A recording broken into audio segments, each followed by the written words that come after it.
Vice President-elect Mike Pence says the top priority of the Trump administration will be keeping campaign promises, and that means dealing with Obamacare right away. I spoke with Pence earlier today from our Inauguration Day set on the National Mall about a number of topics, but we began by talking about the transition process. Mr. Vice President-elect, thank you for being here. You bet. Good to be with you. We're now just hours now before down the mall here on the steps of the Capitol, you'll be sworn in as the Vice President. I want to ask you a couple questions about how this transition has gone and about the news of the day before we talk about that moment. How would you describe this transition from the Obama administration to the Trump administration? I think it's been orderly, cordial, professional. The President-elect and I have been extremely grateful for the cooperation of President Obama, Vice President Biden, and all of their teams. And it's really put us in a position to be ready on day one to go to work for the American people. Understanding this is the New York Times, and this is how they write the lead. The Obama administration has written 275 briefing papers for the incoming Trump administration, nearly 1,000 papers of classified material on North Korea's nuclear program, the military campaign against the Islamic State, tensions in the South China Sea, and every other kind of threat the new team could face in the first weeks in office. Nobody, it says, in the current administration knows whether anyone in the next has read any of it.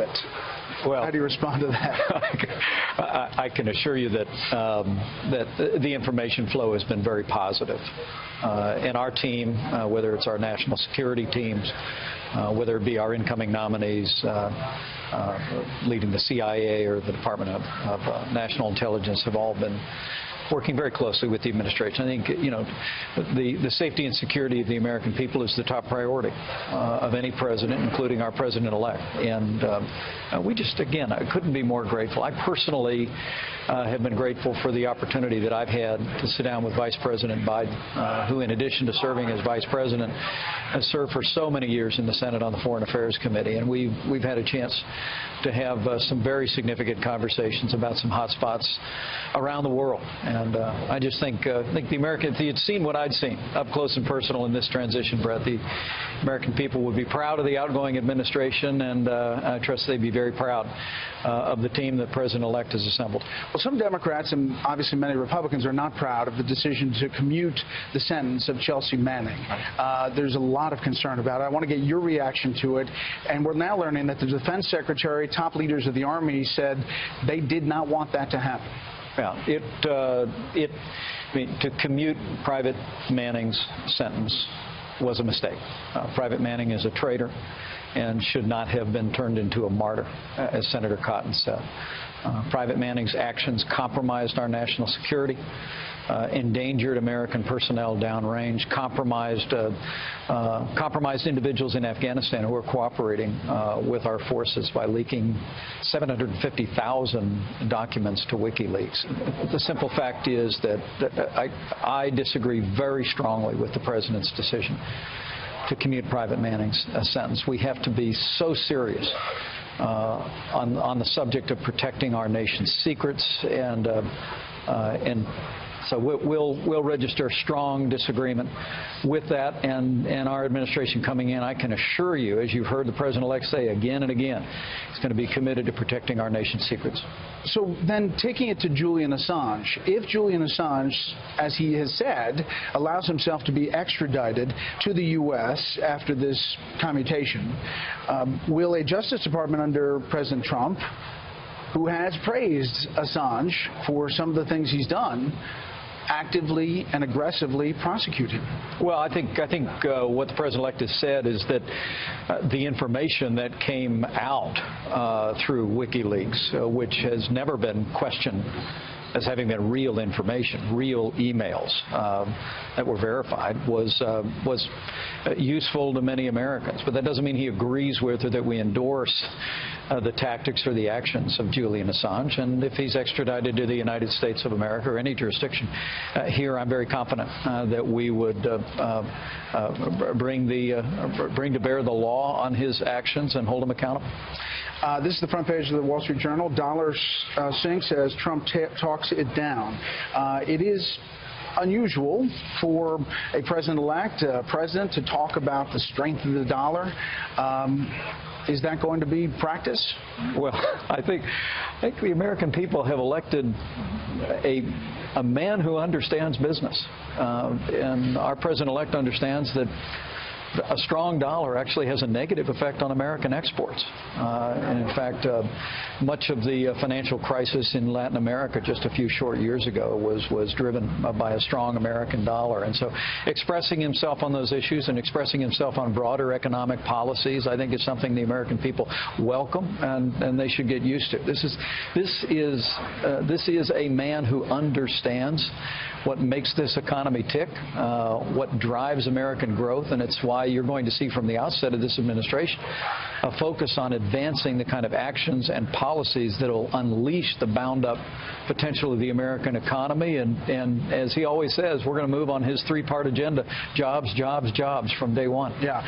Democrats are focusing on Obamacare, Obamacare, Obamacare, and what the replacement is going to be. Right. They're jumping on a CBO report that it is going to mean 18 million people lose their insurance. Can you give us any sense, what does insurance for everybody mean when the president-elect, soon-to-be president, says that? Well, first order of business in this Congress, and the president-elect and I are grateful that the House and Senate have already initiated action to repeal and replace Obamacare. The first priority will be keeping our promises, and the weight that Obamacare is placing on American families and businesses in our economy is enormous. We've seen premiums go up this year over 100% in some states around the country, and so taking decisive action to remove the most corrosive elements, the taxes, the individual mandate.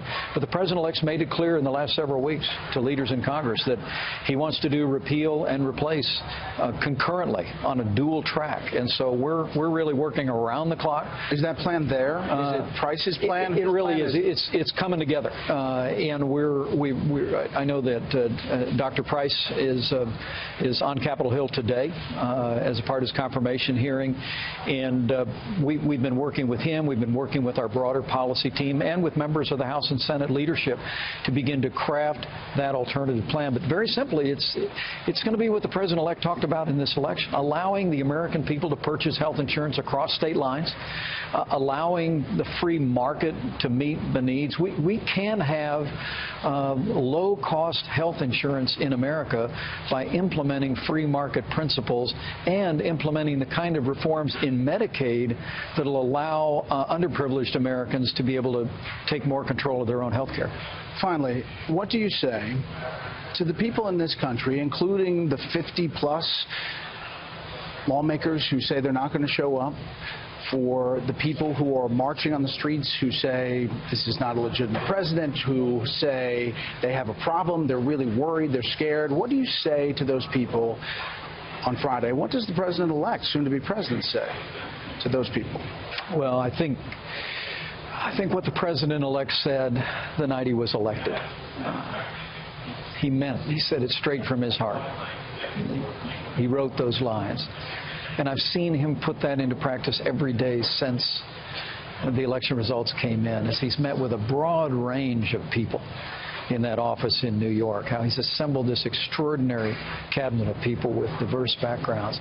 He is determined to be president of all of the people of the United States, to promote the kind of policies that will advance the safety and security, the prosperity and the opportunity for every American. And so while we respect the opinions of every American and their right to express their opinions, I hope those folks will turn an attentive ear to the president-elect's words in that inaugural address and give us a chance, as I think they'll see in a President Donald Trump someone who really is going to work every single day to make this country great for every American. Well, it has been quite a journey.